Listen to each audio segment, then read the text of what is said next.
저는 지금 대한민국이 가스라이팅 당하고 있다 이런 생각합니다. 제가 어떤 점에서? 36살에 국민의힘 당대표 하면서 네. 대선 승리, 지선 승리 안 해본 거 없고, 그리고 지금 이제 총선에서는 그렇게 어렵다는 수도권 3자 구도까지 뚫어내 봤는데도 아직까지 가스라이팅 하는 사람들이 저한테 와가지고 넌 더 배워야 돼, 또 공부해야 돼 이런 얘기 하는데요. 근데 네. 대한민국 오직 그분들 내세우는 나이밖에 없는 거거든요. 대한민국이 위기를 극복하기 위해서는요, 그런 연공서열 같은 과거의 허접한 방식의 사람 평가하는 잣대는 사라져야 된다.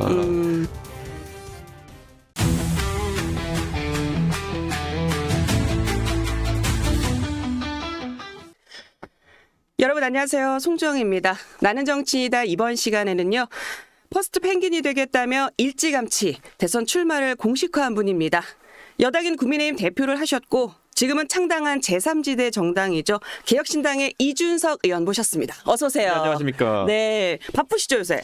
뭐 정신없습니다. 그러니까 아니 그 개혁신당 대선 후보 선출되셨더라고요. 네. 과반수 넘게 이제 당원들이 네. 투표를 해서 뭐 거의 93% 육박하는 예, 찬성표를 얻으셨던데 예. 먼저 소감 한 말씀 해주세요. 우선 제가 나이 40 간 넘겨가지고 대선에 출마하게 될 거라고는 꿈에도 못 꿨습니다. 그런데 항상 많은 놀라움을 주시는 윤석열 대통령께서 계엄을 터뜨리면서 이런 상황이 발생하게 됐는데요.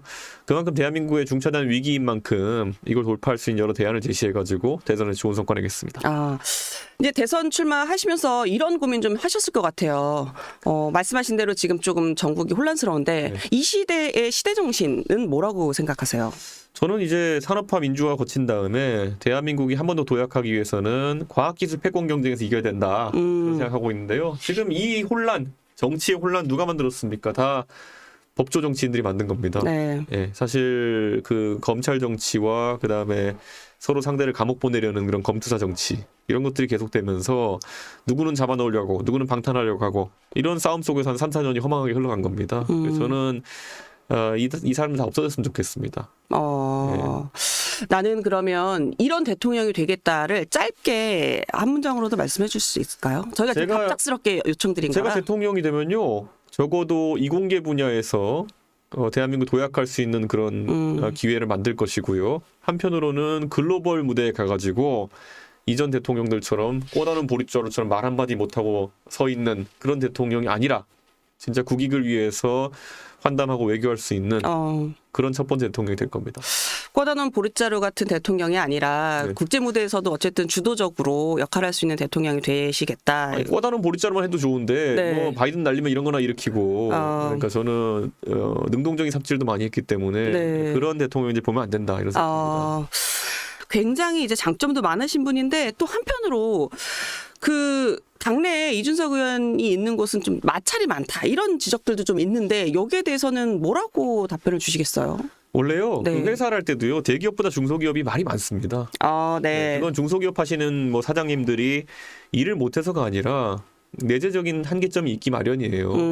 그러니까 대기업, 그러니까 큰 당 같은 경우에는 그냥 다음 공천 바라고 잠자코 있을 만한 일들이 작은 당에서는 툭 튀어나와가지고 계속 한마디 하고, 그리고 이런 말씀드리기 죄송하지만은 원래 큰 당에 있으면은 잘 보이시지도 않을 분들이 작은 당에 있으니까 그분들이 굉장히 메이저한 인물이 돼가지고 무슨 내용이 있는 양 이렇게 했는데, 사실 개혁신당의 최근에 뭐 내용이라고 보도된 것들도 기사만 보면 누가 보면 5대5로 싸우고 있는 줄 알겠어요. 그렇죠. 허은하 전 대표랑 또 사실 허은하 전 대표와 저도 사실 모르는 그 주변의 인사들 몇몇 이제 뭐 이렇게 분란을 좀 일으켰다 봐야 될까요? 그런 거기 때문에 개혁신당 내부는 단합돼 있습니다. 그 국민의힘 계실 때도 조금 당이 시끄러웠는데 그건 어떻게 말씀 주시겠어요? 그런 거잖아요. 그런 거에 대해서 좋은 게 좋은 거지 하고, 아니면 제가 윤석열 대통령 하자는 대로 했으면요. 저는 윤핵관 같이 이제 나락으로 갔겠죠. 저 사실 박근혜 대통령 때도 보면은 소위 친박 핵심이라고 하는 사람들과 궤를 달리했기 때문에 제가 지금 이 자리에 있을 수 있는 것이지, 제가 그때 친박 핵심들과 어울려가지고 젊은 사람들이 뭐 떡고물이나 받으려고 돌아다니고 이랬으면은 저는 아마 윤석열 검사한테 수사받았을걸요? 근데 이 65세 이상 지하철 무임승차 폐지, 뭐 그리고 여성 희망복무제, 요런 이제 주제나 의제는 사실은 던지는 순간 뭐 세대나 성별에 이제 공격을 받을 수밖에 없는 이슈기는 한데도 이제 말씀을 하셨어요. 그래서 일각에서는 야 이렇게 되면 얻는 것보다 잃는 게 더 많지 않아? 왜 그럴까? 이런 얘기들을 좀 하거든요. 대한민국에서 정치는 그 정치를 제가 하는 이유는 문제를 해결하기 위해서지 제가 무슨 갈등을 안 일으키기 위해서 정치하는 건 아니거든요. 네. 그러니까 저는 그거는 정치인들이 앞으로 대한민국 자세를 고쳐 먹어야 된다. 어떤 개혁을 하고 어떤 변화를 일으키기 위해서 정치를 하는 것이지 내가 뭐 한 번도 당선돼 보려고 아무도 화나지 않게 하겠다. 그거는 거꾸로 아무 일도 하지 않겠다는 얘기거든요. 이미지 관리를 하고 앉아있겠다는 얘기지. 그럴 거면 제가 제 청춘 낭비해가면서 정치 왜 합니까? 그건 거꾸로 정치의 의미를 되새겨봐야 되는 거고. 네. 이준석이 지적했던 노인무임승차도 그렇고 예를 들어 뭐 여성희망 보호제도 그렇고요. 네. 한 2년 전에 얘기했을 때는 사람들이 왜 저러나 싶었겠지만 지금 노인무임승차 관련해가지고 기사 나오는 거 보면은 서울 지하철 이제 더 이상 버티지 못한다. 네. 이런 얘기들. 그리고 병력 수도 부족해가지고 우리보다 먼저 이제 징병을 폐지했던 대만 같은 경우에도 다시 징병을 살려야 되고 여성 복무 고민하고 있는 것이고. 네. 그러니까 이거는 필연적인 거거든요. 그러니까 저는 이거 자꾸 뭐 눈 가리고 아웅한다고 문제 피하지 해결되지 않겠다. 않는다. 예, 그럼 피하고 맨날 뭐 방탄이라고 앉아 있는 사람들이 지금 대한민국 이 꼴로 만든 겁니다. 대선 승리에서 이제 준비했었던 게 비단 주머니 예. 얘기였어요. 이제 이번에 이제 본인 대선 승리를 위해서는 몇 개나 준비를 하셨어요. 글쎄요. 국민의힘에 있을 때 그 당대표가 활용할 수 있는 자금력이나 조직력으로 짜는 전략과 지금 전략은 좀 다를 겁니다. 네. 하지만 제가 약속드리는 거는 이번 대선에서 압도적 새로움을 보여주겠다. 압도적 새로움을 보여주겠다. 예, 이 레이스가 시작되면 이제 하나씩 펼쳐놓겠지만요. 우리가 가진 어떤 제약과 한계 안에서도 최고의 좀 새로운 운동을 해보겠다. 기존에 저희가 볼 수 없는 어떤 대선 선거 운동을 볼 수 있을 거라 기대를 좀 해봐도 될까요? 이미 준비된 것도 있고 준비하고 있는 것도 있습니다. 예. 준비는 어느 정도 하셨어요? 저희가 선거 운동 개시와 함께 풀어놓을 것들이 좀 있습니다. 예.